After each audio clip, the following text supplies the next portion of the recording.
Cool. Well, we're going to pivot into a little bit of your goalie stuff here. A couple drills for sure. sent over, and then we'll supplement with some game film. This one really special clip that we're going to have to really get into. We'll grind the film on.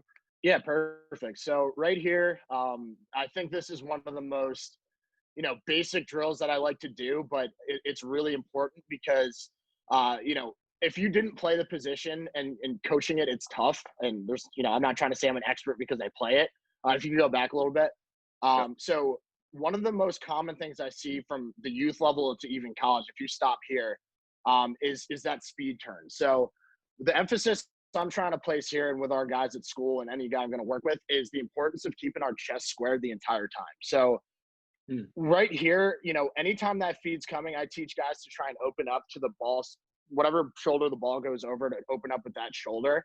So right here, it's just, rapid fire reps of just getting turned and squared up and then reacting the second you see the ball come out. And you try to limit your motion as much as you can, because a lot of times it's tough to stay in that stance when you make that turn. And a lot of guys end up standing up. And once you stand up, especially in tight, you're kind of finished. So I like to rep this one out because it's definitely a burner. I try to go for about 40 seconds, and the shooters definitely feel it a little bit too. But, just to get as many reps in as possible. So I'm a big fan of this one just because, especially at the pro level, guys are throwing the ball all over the place, and you got to be able to react as quickly as possible. I got to work with goalies for the first time in a few years, and being the shooter is not an easy job. You got to keep yourself entertained sometimes too. Absolutely. The first, I like to say to our guys, the first 5 are for them, and then the next 10 are for me. So I definitely agree.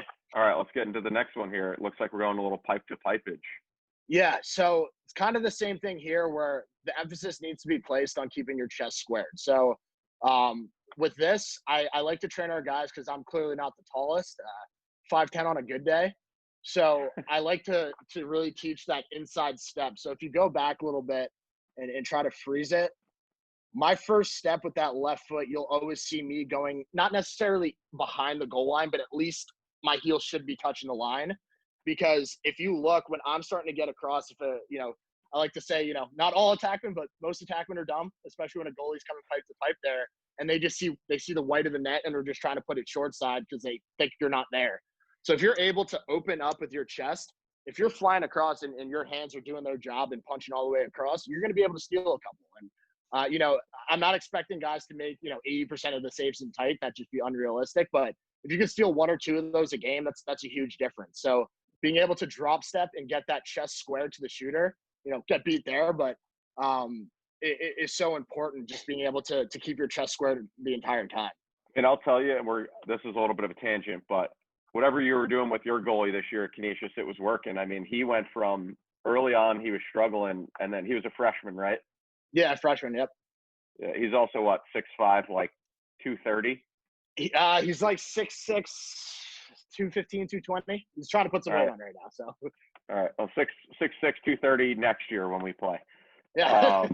But he was a guy that we were very concerned about going into our game because of his size. But I felt like early in the year he was a shot blocker, and then you were getting him to a point where he was actually saving the shots, like with his stick, with a point, with his eyes behind it, rather than just being a big body and kind of hopeful in there early in the year. So whatever you were doing with him was great.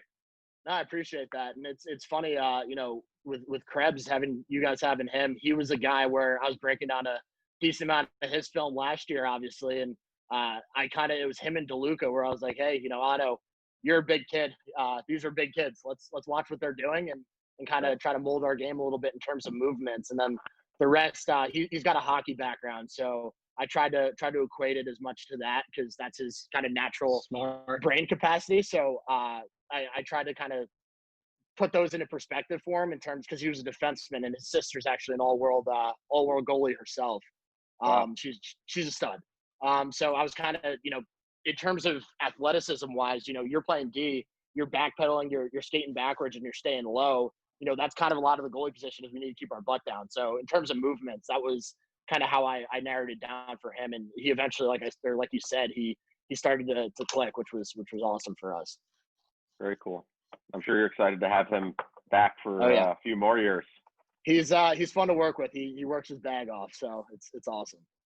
And then this is just the other way. And Okay. And with this, you know, I kind of over exaggerated it just for the camera, but notice, and I don't love to teach pipe taps just because I think it's you know, it creates bad habits at times, and I like to, you know, use our feet on the pipes instead of using you know, hitting the pipes. But I over exaggerated here just because, like I said before, an attackman sees white there, and all of a sudden your stick is the first thing leading you. Your feet are going to follow. So it's kind of just being able to cut that angle off to the best of your ability off your drop step, and you know, really try to over exaggerate it there. Right. Right. I like that. All right. Talk us through what we're seeing here. So this one, you know, this is not one I do every day, but it's kind of something I like to do just more for prepping for in tight reps. So Coach Schneider over at UMass, he gave me a point that I never really thought of at the convention last year, where he was saying he doesn't really care about rebounds with his guys because rebounds mean saves. So with this one, it's kind of a combination of getting our hands punching without bringing our feet. So we're getting that muscle memory of firing our top hand. And on top of that, you know, trying to keep the balls. I didn't do a great job on some of these, but trying to keep the ball within the crease to kind of control those rebounds to the best you can. And I was working out with a teammate here, you know, earlier in lockdown. So I was just having him rapid fire reps and try to really fire that top hand. And this is one of the first times I'd seen reps in a little bit. So really wanted to just emphasize getting that top hand going. We're big part hole guys, right, Mike? Yeah, it's awesome. You know, it's great how you're showing the footwork and getting squared up to the shooter, and now you're working on your hands. And yeah, exactly. You're showing all the parts that are going to make the hole